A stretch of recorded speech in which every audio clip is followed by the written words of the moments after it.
class, everybody. Good afternoon. Or morning. Good morning. Welcome to class. Let's see who's not here. We are missing Alex.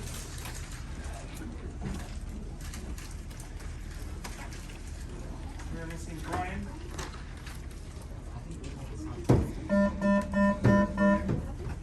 Good afternoon, and please pardon this interruption. Attention all staff, the seniors have just released from the senior picture. Please allow them into the classrooms within the next 5 minutes. Again, I repeat, attention all staff, seniors have been released from the senior pictures. They should arrive within the next 5 minutes. Thank you and have a great Rialto day.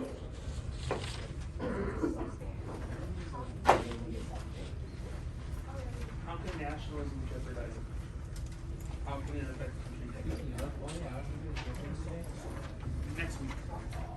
Next Thursday. I have a question. What does it mean for it to fail? So, to elaborate on the question that we had two people ask, what the Delaware question is asking is not necessarily, I guess, how nationalism, well, I know it says how nationalism fails, but think of it more as how nationalism can negatively impact the country, okay? Or think about, we discussed it this week, is too much nationalism a problem? So, discuss that could be seen as a failure if you have too much nationalism, or not having enough. If you don't have enough nationalism, what can happen to that country? Think of it like that. By the way, if you have your headphones in, that'd be the best time to look. Thank you. Thank you. We'll give you guys about 2 more minutes before we get on going on the stamps, looking for 2 to 3 sentences. And then, just so you guys know, today's agenda, we are going to be doing a note. We're going to be doing some notes. It's only going to be 4 slides, half a page, and then we're going to be doing a guide to read, and then we're done for the day. Okay? Sound good?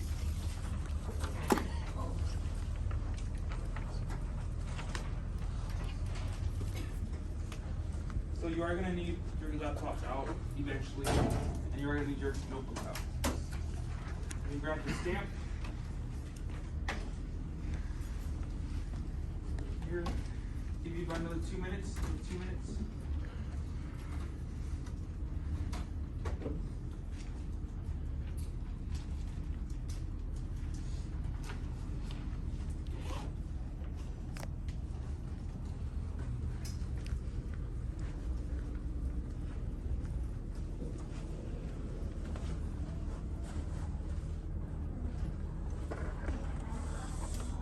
Think about just like not having enough national, and think about having too much. Those are 2 questions you should ask yourself. What happens to a country when there's too little nationalism and when there's too much nationalism? Okay.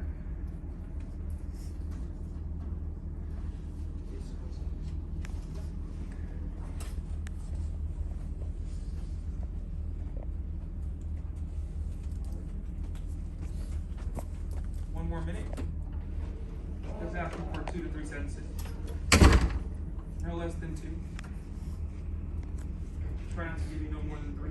If you have to, it's okay too.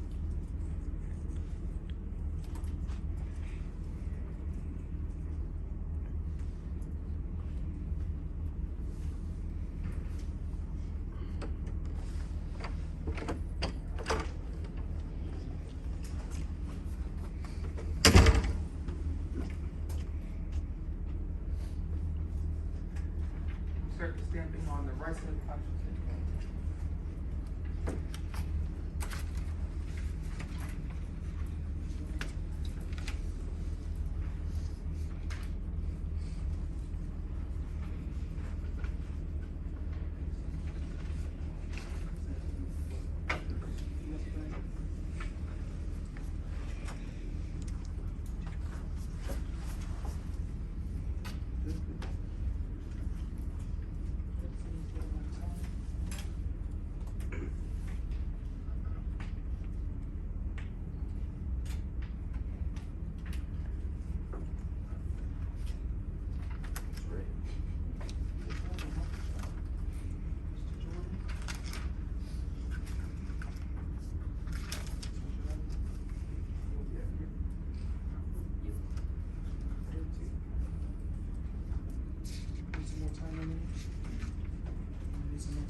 everybody inside.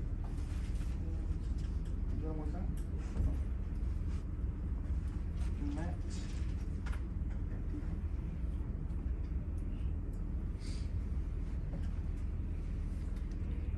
Okay. Good job.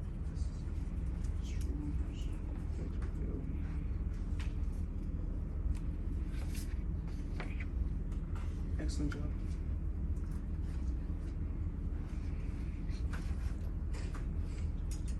No, that's true.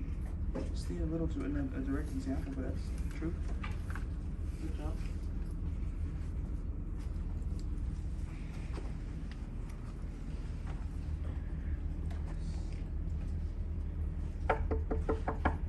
Good bell. I like that one.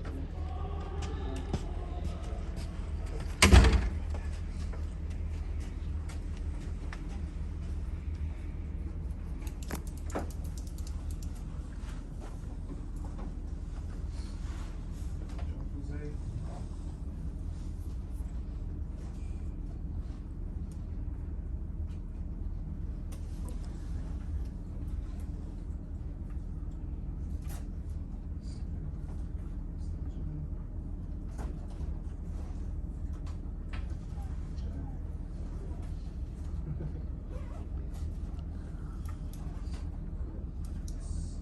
Excellent job, everybody. Okay. A lot of great answers.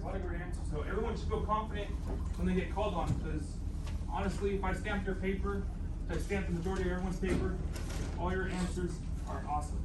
Okay. So we'll go to the note cards, period 3. We'll draw for names. Okay. Oh, do you want to volunteer? Sure. Okay, please. What you got for me? Nationalism failed, like, for example, with Germany, because Nazism. Okay. And Nazism definitely was bad for the world. So too much nationalism could lead to a form of Nazism, yes, or something even more to that extent, yes. Anybody else? All right. Brian? People can rebel with some severity and probably nationalism. So having too little nationalism, yes. People could rebel. What's another word when people rebel or when there's a conflict inside a country? Anybody? Outbreak. Huh? Outbreak. Revolution. Outbreak. Outbreak? Revolution? Is one of them. Looking for a C word. Captain America had a movie based off it. Civil War. Civil War. Yes. That is very much true.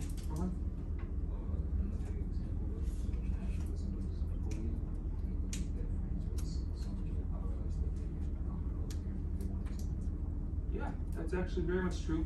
Napoleon used nationalism to rally causes, to fight these wars in Europe, to fund the Napoleonic Wars, not only through money, but through men. Jordan? If there's no nationalism, people would like ignore some of the laws, or if the country got in a war, they wouldn't fight for the country. Yes, so too little nationalism could tear apart a country. Maybe some people would actually might want to leave. Italy, yeah, the unification of Italy, yes, there wasn't that much nationalism with the unification, so we saw many people migrate to the United States. Very much true. Anybody else? No? Excellent job. All excellent answers. Great job, everybody. Okay. If everyone can please pull out a sheet of paper, or not pull it out, but your notebooks. I'm only looking for half a page of notes, okay? Half a page of notes. So, we're only doing like 4 slides today. So, period 2, okay. Period 3. Is this going to be under Nationalism 3? Or, I'm sorry, Final Nationalism PowerPoint? If you want to follow along your computers or not, up to you. And we're going to start at slide 10, okay? Slide 10. So, the Ottoman Empire, okay? We're going to start at slide 10. Half page. That's it. No more, no less. Slide 10. Okay, we start off at slide 10. What was the name of the? PowerPoint? Yeah. Final national PowerPoint. Yeah. Okay?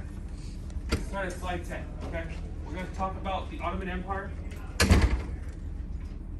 How many of you guys have heard of the Ottoman Empire? 2 people? 3 people? Okay.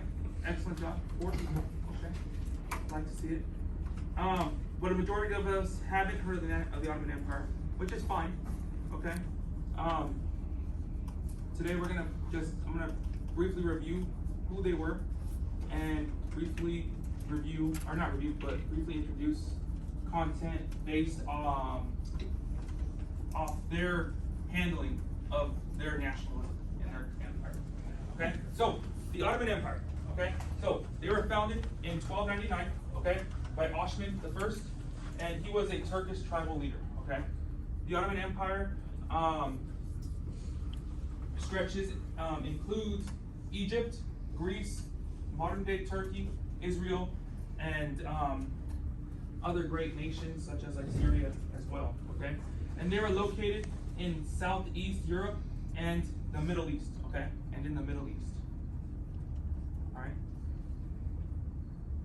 They were one of the greatest empires after the fall of Rome. Okay, so they were an extremely European powerhouse after Rome had fallen.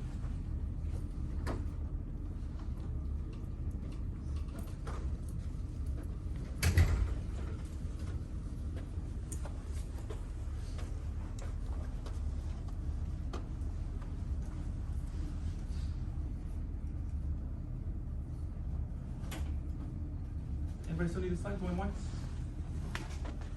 I'll wait. See you.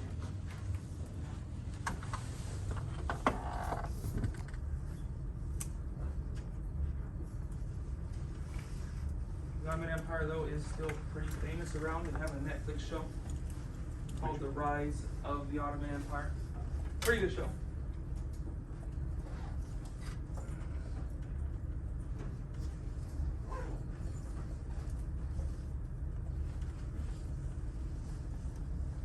Going once. Going twice. No raise of hands. Moving on. So, on this slide, don't write everything down, okay? There's a lot more details in this slide as possible. But what I want you to do is paraphrase this slide, okay? Paraphrase the main ideas, okay? And the main ideas are that in the Ottoman Empire, although their religion was primarily Muslim or Islam, they allowed for religious freedom to minority groups, okay? So you can go to the Ottoman Empire, live there, and pretty much have the freedom to believe in whatever God you want to, okay? You don't have to believe in the Islamic God, okay? So, they gave their citizens the freedom of religion, okay? And through these minority groups, they formed these small societies called millets within the empire. These millets had to swear loyalty to the empire and pay an additional tax. But they could establish their own laws according to their religion. Okay? Most millets felt little loyalty to the Ottoman Empire, okay, compared to their own community. So, although these millets still had nationalism for the Ottoman Empire and still were devoted to their empire, they felt more loyalty to their own little society, their own little religious society. However, with the Ottoman Empire still allowing the freedom of religion and the freedom to create these little societies called millets, what is the Ottoman Empire trying to do? Anybody? What do you feel like they're trying to do? They're trying to accomplish by allowing the freedom to religion?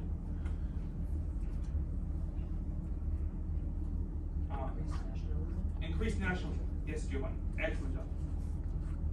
Yes, they want to increase nationalism. Okay, they want their people to stay. Okay. However, since they're still forcing a tax on these societies that they're allowing to happen, it's going to do the opposite. It's going to reverse. So remember, don't write the entire slide down, but paraphrase it. Okay?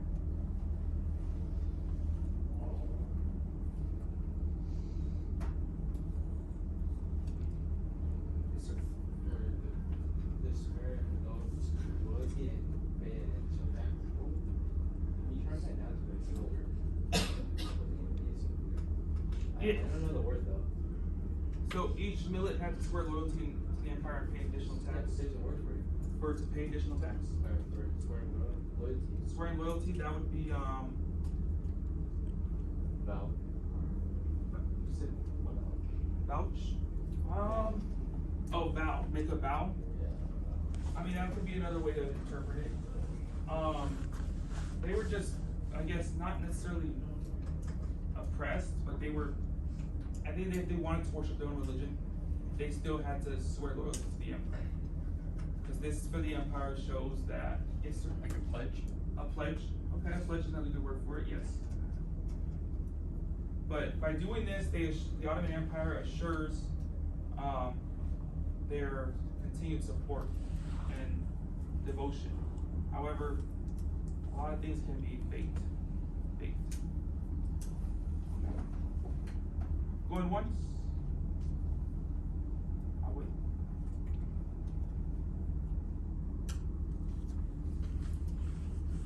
Well, the important part is though is that they at least still had the freedom to religion. Okay.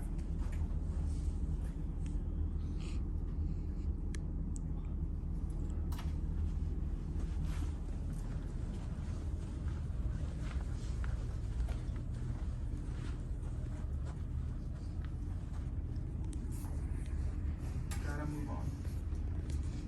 We can come back in 3, 2, and 1.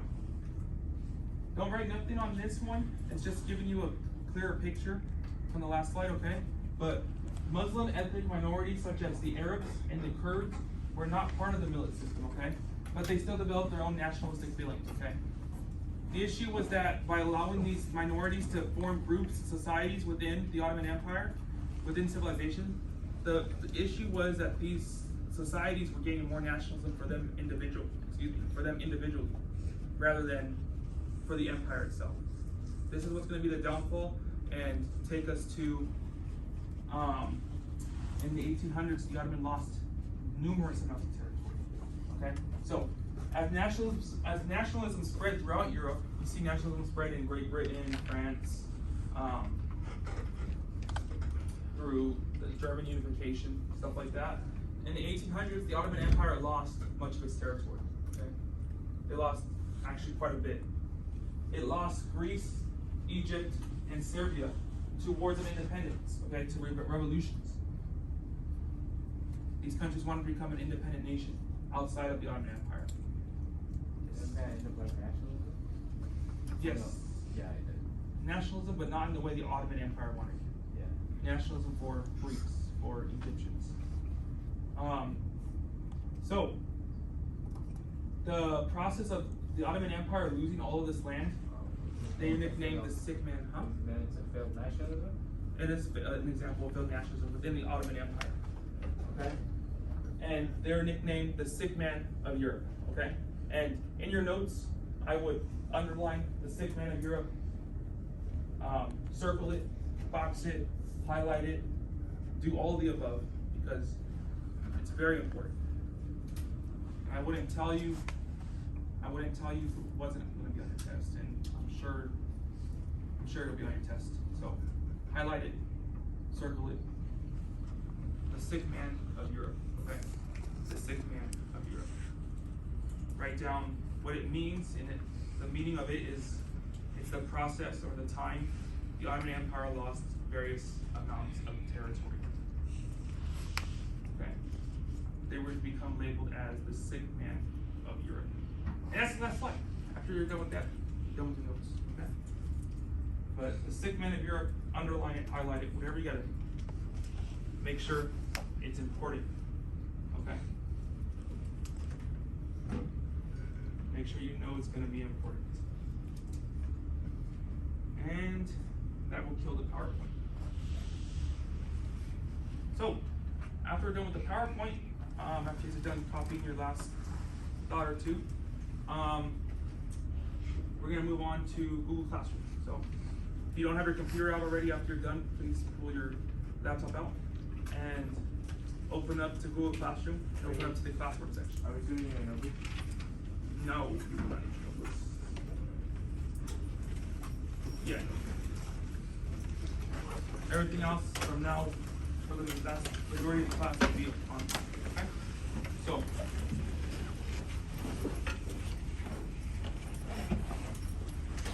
like I said, emphasize the sick man of Europe. Okay? Emphasize that one term. If you learn anything about the Ottoman Empire, for right now, I want you to associate them with the sick man of Europe. Okay?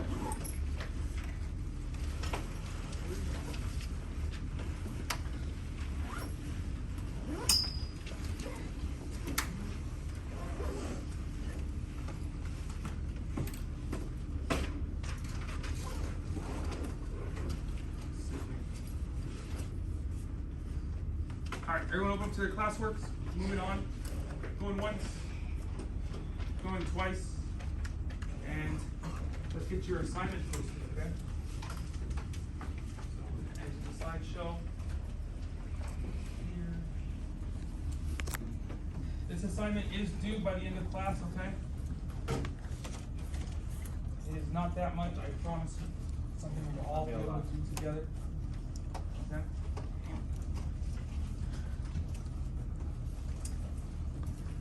So, what we're gonna do together is we're gonna mark the text. We're gonna mark about, let's say, 3 paragraphs of each topic, okay? We're gonna discuss Russia and Eastern Europe, and we're gonna discuss Austria-Hungary. And then you guys have some CFU questions, or check for understanding questions. And how you're gonna answer those is, I need at least two sentences per question under the answer, and then I also need the citation you found it, okay? Everything on this is based off our readings, okay? You find all the answers in your readings. I promise you, you will not have to go to Google at all, I promise. So the answer is in your words only, not in the text's words. And the citation is literally a copy and paste of the citation, where it is, okay? To defend your answer. Yes? So, let's begin with the guided reading. We'll start in Russia.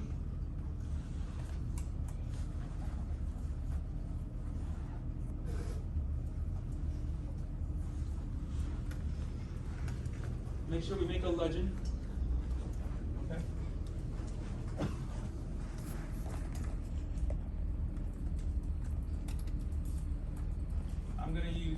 We're gonna use 4 colors today. So red is still the important. Blue is the why it's important.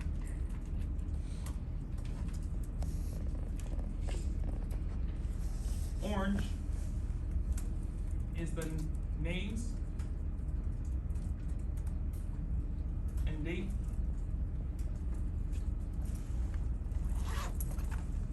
And finally, green is going to be the key terms. Okay? Key terms. The key terms aren't bolded in this text, so since I didn't bold the key terms for you guys have to do it for yourselves. Okay? But when we do the guided reading, I'll give you as many as I can. Let's go back to the charts. I'll give you a couple minutes. What was that? Yeah, you can read the first paragraph. Yeah, it's fine. Gotta get past from the back. Just 1 second. I'll let you read. Brian, I want you to read the first paragraph. Give everyone a couple minutes to finish making their legends.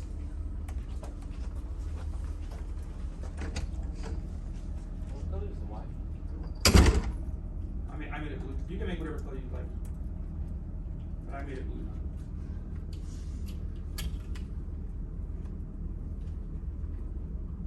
Everyone's ready? Yes, yes. Ready to start? Going once. Going twice. No one stop me. Going 3 times. All right, Mr. Brian, if you can please read the first paragraph. In the late 1800s, Russia was not as powerful as you would think. They were not suited for any military conflict due to the fact that they were not as military powerful as its size and population would suggest, and they were not industrialized like Western Europe. Most people were Serbs or foreigners. Excellent job. So, as your gracious teacher, I will give you the names and dates. So, there's my hard work. You guys gotta do the rest. Can someone give me, we'll start with the key term. Can someone give me a key term? Let's go with, it's not here.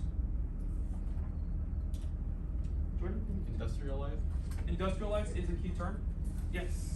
You guys know what that is to understand. Industrialized is a key term. Somebody else? Nathan? Population. Population. Okay. That's good. We have to know what population is, but it's you got another one? Conflict. Conflict. We know what conflict is. Let's try. Giovanni. Oh, go ahead. You have one? And Darling next. Western Europe. Western Europe. That is a location. So we can put that under a key term. Do you have something else? Serbs.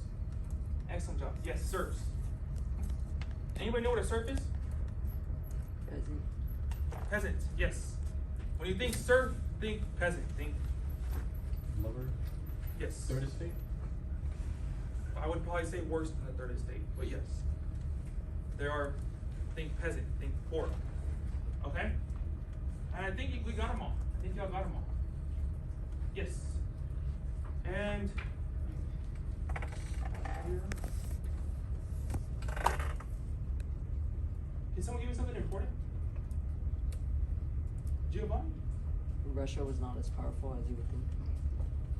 Okay, so we need to know Russia wasn't as powerful as we would think. And why is that the case? Anybody? Rowan? Everything up until North Europe was Okay. Not suited for military conflicts. Emphasize on the not. And population suggests they were not industrialized. Excellent job. Yes, that is very much true. Do I have any volunteers to read paragraph numero dos? Paragraph 2. Leslie? Am I reading paragraph 2? In 1861, Tsar Alexander II ended serfdom, but it had little effect on the country. Besides this, he did no social reforms or anything to help the serfs of his country. So in 1881, he would be assassinated by socialist revolutionaries that threw a bomb wrapped in a wild handkerchief under the carriage he was riding on. He would be succeeded by his son, Tsar Alexander III, and he would take power in 1881. He shut down any reform movements that might have brought change to the country. Thank you. So, once again, I will do the heavy lifting and give you guys the years and the names. I know. I'm gonna throw my back out doing all this heavy lifting. I know. Can we get the key terms? Isaiah, you can get a key term?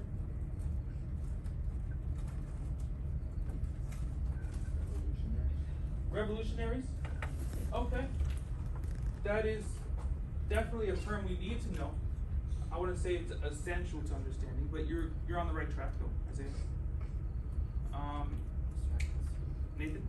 Serfdom. Serfdom? Yes, we need to know what serfdom is. Jordan, you got another one? Socialist. A socialist? Okay.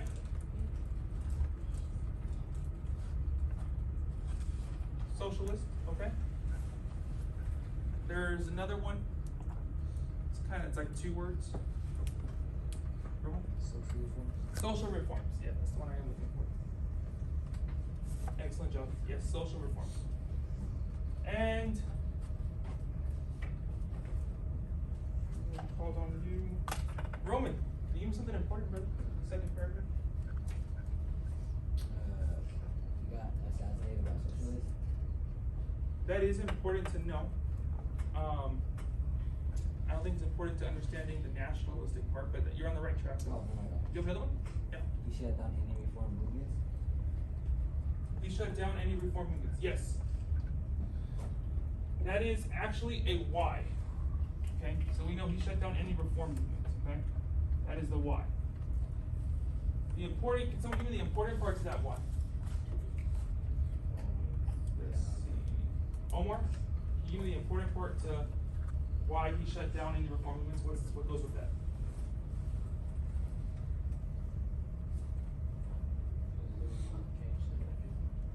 Yes. So after his assassination, his son took over, Tsar Alexander III, and he would take power.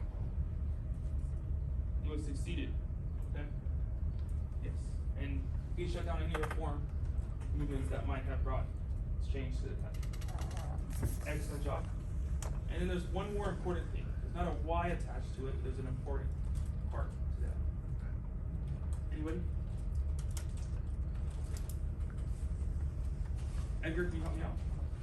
My computer just. What was that?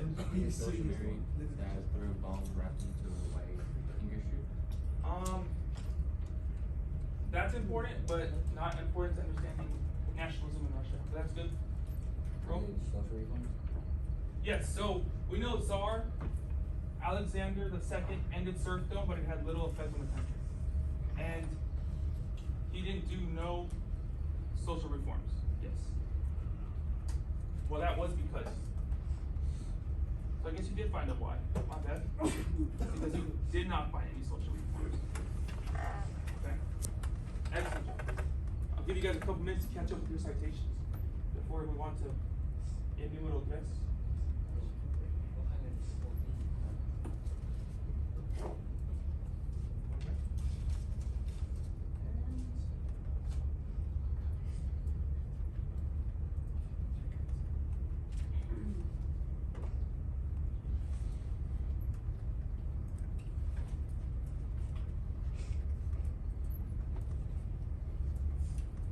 Going once,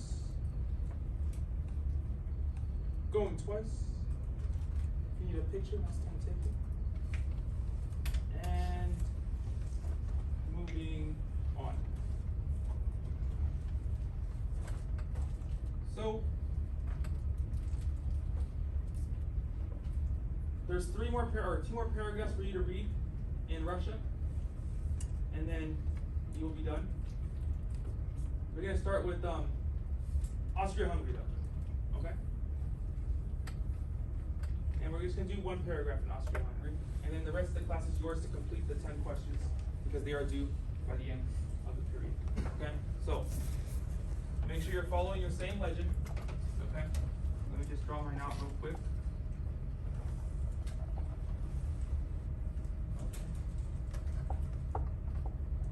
Important. We got Y, name and dates.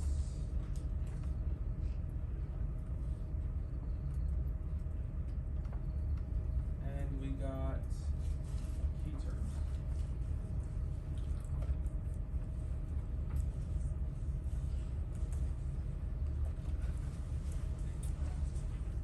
Anyone volunteer to read? Someone who hasn't read, call on yet?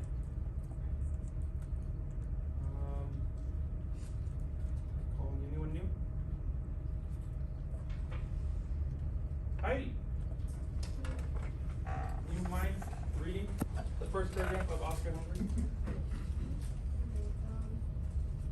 Prior to Napoleon, Austria was one of Europe's most powerful nations, led by the Habsburg family, who also ruled Spain and the Netherlands. However, slow industrialization led to it falling behind its neighbors and losing control over the Germanic Confederation.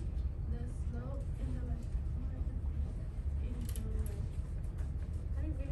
Industrialization. and lack of nationalism developed in Austria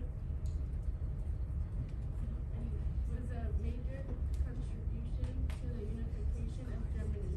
With the failure of Austria providing industrialization and development for its people, many lands decided to join the Germans rather than stay under Austrian rule. Thank you. Okay. I will do the hard work once again and give you guys the names. So we gotta know what Germany is. We have to know what Austria-Hungary is. That's who we're talking about. We have to know what the Germanic Confederation is. It's listed more than once. Austrian-Hungarian, there it is again. There's a name Napoleon and the Habsburg family. Okay. So give you all the names. Can I have some key terms? Anybody? Key terms? Jesus? Did a key term for me?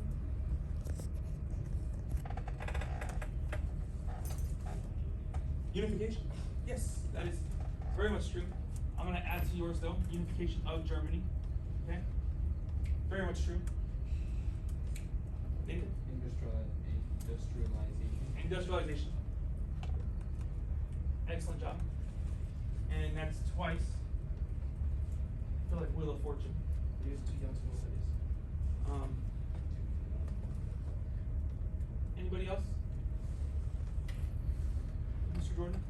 Germanic Confederation. I'm gonna put that with the unification of Germany. But yes, that is one. I'll go ahead and anyway. Anybody else? Ron? Nationalism, yes. That is the one. That is the golden one right there. Nationalism, yes. I think we got them all. Now I need something important. We'll go to Mr. Romeo. You got something important for me, brother?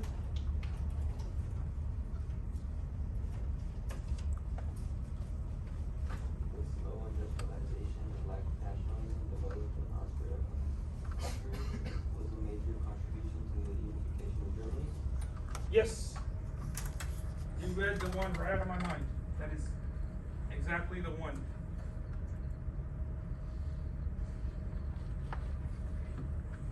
That is true. And I'm looking for one why. Why do we care that we need to know that? Anybody? Desire. Why do we care about the industrialization?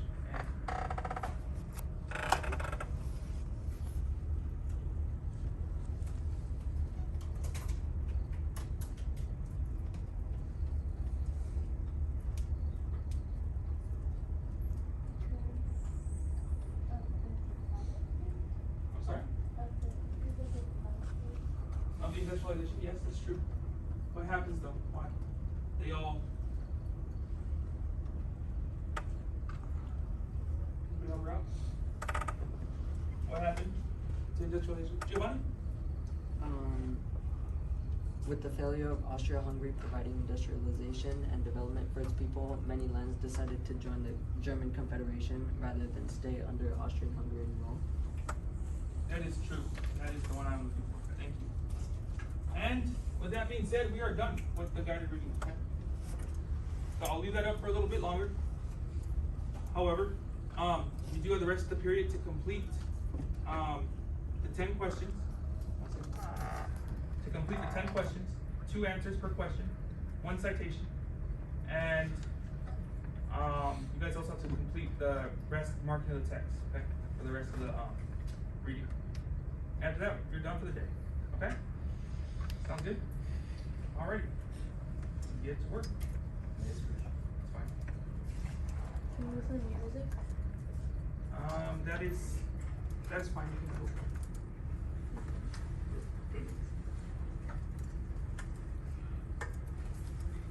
Let's make sure we're all working. Yes. If you need some help, just raise your hand.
11:42, so in 3 minutes, we'll go over the first question. You guys can enlighten me? Go over the first question.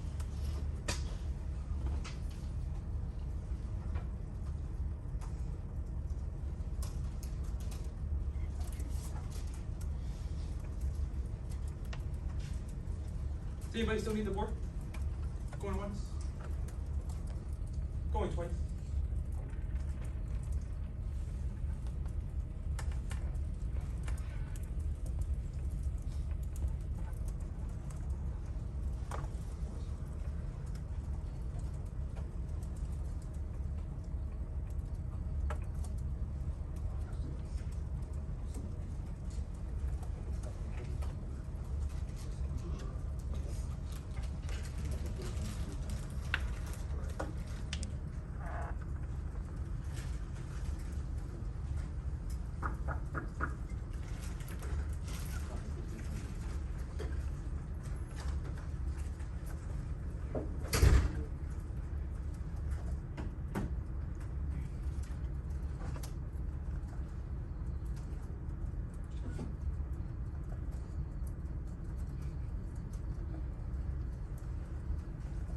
Alright, let's go over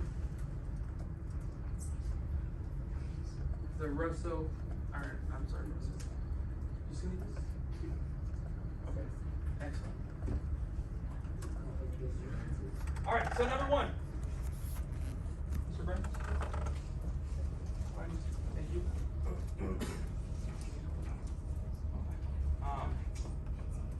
Negative? Yes. The programs are state-sponsored rape that take over like rebellious towns and minorities Okay, that don't follow with the territory religion, it's okay, so, like Ukraine and Ukrainians the Jews. A bunch of other states too. okay, so pogroms are, raids that took place against minorities, okay? That's good. If you don't have it, I'll be trying to write it in. And they mostly affected the Jews. And where'd you find it? Paragraph number what? Paragraph 3 on In Russia. Paragraph 3 in Russia. Excellent. Great job. Can someone tell me what is Russification? Omar. It was a way for Russia to force the national, like Russian language and customs. Okay, to force upon Russian customs, language, and tradition. And what was the goal? What was the attempt of getting them to force these customs upon these people? To unify the country, and through unification, they believed what would grow? Nationalism, yes. So they believed through unification, nationalism would grow. Excellent job. And we'll do one more. This one, no citation is needed because it's an opinion-based question. But did Russification work in Russia to gain nationalism? Anybody want to chime in? It's an opinion-based question. Did it work? Roman?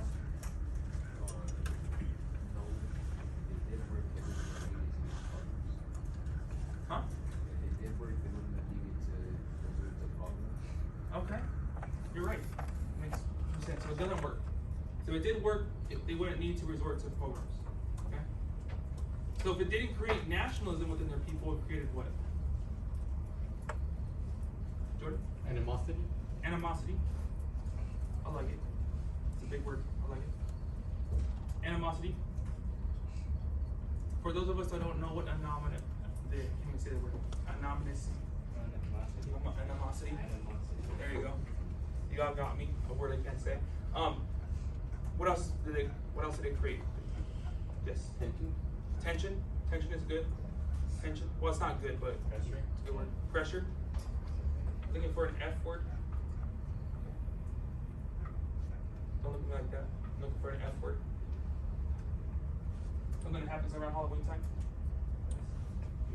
Fear. Fear. Yes. Fear.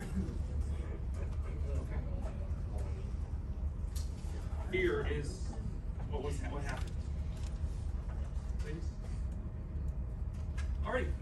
Excellent job. I don't think a lot of us got past number 3, so we did the first 3 in class, okay? You guys still have another about 5 minutes left of class. And just make sure we get this done. It is due in about 5 minutes or so. 3 minutes. 3 minutes, okay? Alrighty, sounds good, let's continue working. All the questions are good? Yes, I'm good. all the questions. You said it has 3. Approximately.